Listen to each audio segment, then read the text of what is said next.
با تو زب داشت خانه و در ماچه های می اومدیم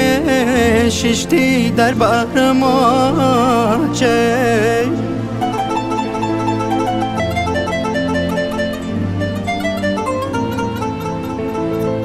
های هم سالایی تا چنده بدن در گذرم انا هم سالاتن رفتن ای گذرم آچه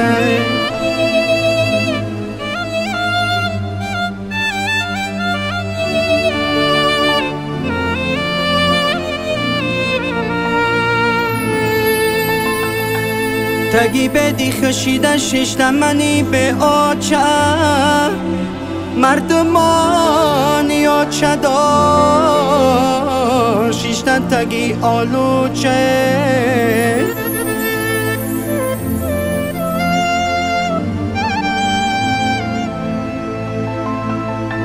هر کسی پرسن زی من آچت داری بچه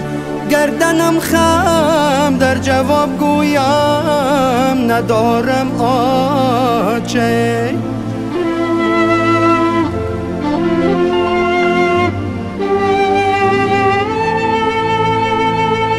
هر شعر نوشتم گفتم آچه برابری نوشتنم سوختم آچه بله باید به قدری مادری خیش برسیم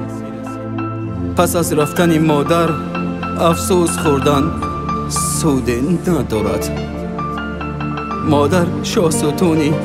خاندان است ایا مادر دل و جانم فدایت تمام زندگانیم پیش پایت ایا مادر افسوس تو نیستی خدمت برای تو کنم